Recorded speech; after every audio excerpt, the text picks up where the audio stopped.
Selamat datang di Watch Mojo Indonesia. Dan hari ini kita akan menghitung mundur pilihan kami untuk 10 momen dalam kartun SpongeBob SquarePants yang sudah kelewatan. Stroke, come on Gary, we're gonna be late for the big race. Sebelum kita mulai, kami mengupload video setiap hari. Jadi, jangan lupa subscribe dan tekan tombol bel untuk mendapatkan notifikasi tentang video terbaru kami. Untuk daftar ini, kita akan melihat pada momen-momen di mana sponge kuning milik Nickelodeon ini membuat kita merasa tidak nyaman. Entah itu karena candaan yang gelap dan jahat, atau kejadian yang mengerikan.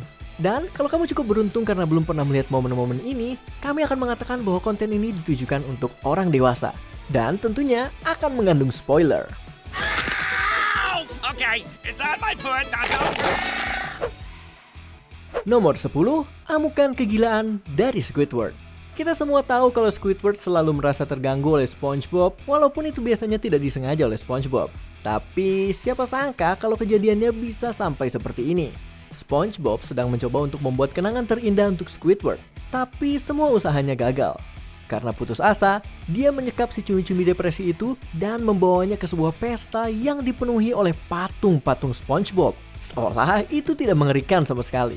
Unfortunately, everyone I tried to invite was busy or sick, but don't worry. I used my paper mache skills to fill the party with your favorite person, me! Merasa muak dengan kelakuan tetangganya itu, Squidward menggila dan mengamuk, mencabik-cabik replika bubur kertas itu sambil tertawa gila dan mengatakan kalau ini adalah kenangan yang terindah. I feel wonderful. This is it, my happiest memory. Memang sih tingkah SpongeBob itu menjengkelkan, tapi melihat Squidward menemukan kesenangan saat membunuh replika-replika itu cukup mengganggu. Meskipun nampaknya SpongeBob tidak keberatan sama sekali. He's so handsome. Nomor 9, SpongeBob kesusupan. Saat sedang bekerja, SpongeBob mengalami kecelakaan di mana jari jempolnya kesusupan. Kayu masuk terlalu dalam dan sulit untuk dicabut, dan itu terlihat menjijikan. Okay, fine, stay. But I hope you like making Krabby Patties. Saat lukanya mulai infeksi dan terasa menyakitkan, SpongeBob menjadi merasa putus asa dan ingin mengeluarkannya.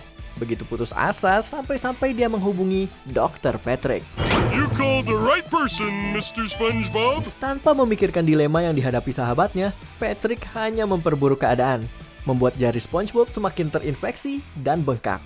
There appears to be a little bit of swelling. Pada akhirnya, Mr. Krabs mencabut kayu yang kesusupan itu dan tersemprot oleh nanah yang menjijikan. Meski sang artis layak untuk mendapatkan tepuk tangan untuk memberikan gambaran yang mendetail itu, seharusnya ada batasan sebelum kamu membuat seluruh penontonmu merasa mual. Nomor 8, wajah yang mengerikan. SpongeBob dan Patrick sedang bercanda di mana mereka saling melontarkan bentukan wajah yang aneh dan pilihan ekspresi mereka cukup mengerikan.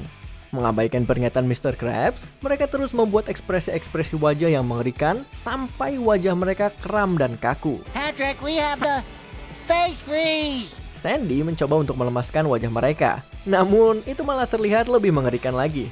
Y'all are looking much more relaxed. Meskipun penggambarannya sangat kreatif, siapa yang tidak akan mendapatkan mimpi buruk setelah melihat wajah-wajah tersebut? Hal ini bisa menjadi contoh yang bagus untuk mengajari anak-anak akan akibat dari kenakalan. Namun pada bagian akhir, tanpa alasan yang jelas, Mr. Krabs dan Squidward mendapatkan kram wajah yang sangat buruk. Dan episodenya berakhir begitu saja. Nomor 7, percintaan SpongeBob dan Krabby Patty. Semua orang menyukai Krabby Patty, tapi apa yang terjadi kalau SpongeBob membawa kecintaannya ke level yang baru? Sang koki burger ini berhasil membuat burger yang sempurna dan merasa jatuh cinta pada ciptaannya itu. Sampai pada titik di mana dia menggombali roti isi tersebut dan dengan keji membunuh kerang-kerang yang tidak berdosa yang ingin memakan si burger. When we go riding, it's dandy. The way you hang onto the seat. Seiring berjalannya waktu, burger itu mulai membusuk. Kondisinya digambarkan dengan jelas dalam sebuah close-up yang menjijikan. Kemudian, SpongeBob tersadar dan memakan burger itu. Jauh setelah itu kadaluarsa. Mungkin ini adalah alasan mengapa SpongeBob sebaiknya tidak jatuh cinta dengan siapapun dan apapun, terlebih jika standarnya serendah ini.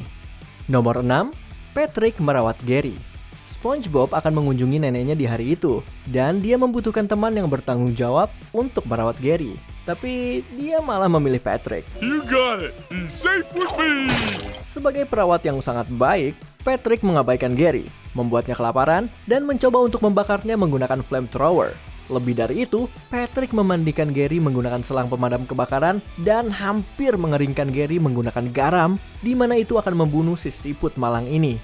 Fakta kalau dia melakukan semua itu sambil tersenyum bodoh menjadikan bukti kalau karakter Patrick telah jatuh dari orang bodoh yang lucu menjadi orang bodoh egois tidak berperasaan yang tidak bisa dipercaya untuk hal apapun, seperti menjaga hewan peliharaan sahabatnya sendiri.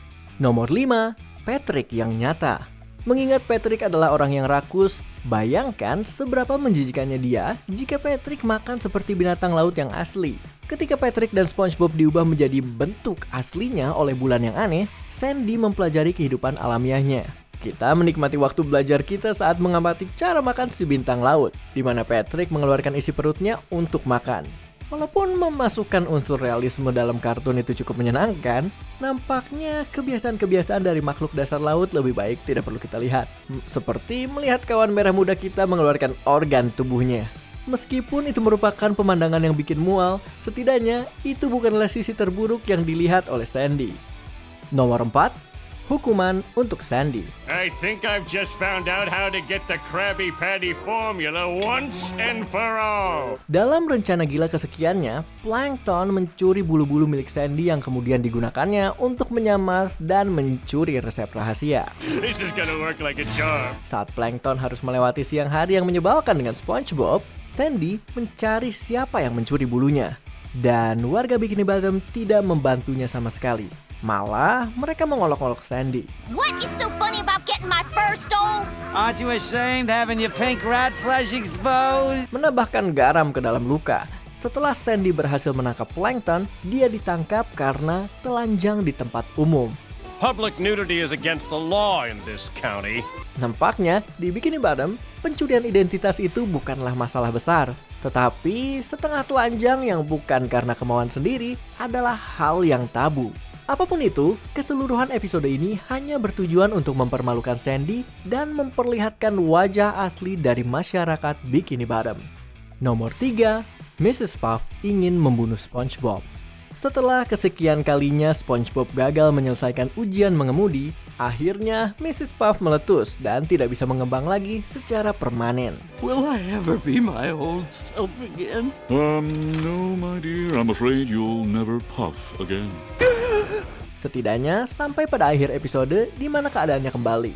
Kejengkelan Mrs. Puff terhadap muridnya berubah menjadi kebencian yang gila, di mana Mrs. Puff mendaftarkan SpongeBob dalam pertandingan tabrak mobil untuk menghabisi nyawa SpongeBob. Why are you still alive? Mrs. Puff tidak menyangka kalau SpongeBob akan selamat dalam pertandingan itu. Jadi, dia turun tangan untuk menghabisinya dengan tangannya sendiri. Ya, kita paham terkadang SpongeBob bisa sangat menyebalkan, tapi itu bukan alasan untuk membuat guru mengemudi yang jengkel ini menjadi pembunuh yang gila. Not so fast! There's one more challenger. Yang membuat situasi ini menjadi lebih buruk adalah terjadi keajaiban di mana Mrs. Puff bisa mengembang lagi. Yang artinya, dia mencoba untuk membunuh SpongeBob tanpa sebab yang jelas. Nomor 2, candaan tentang bunuh diri.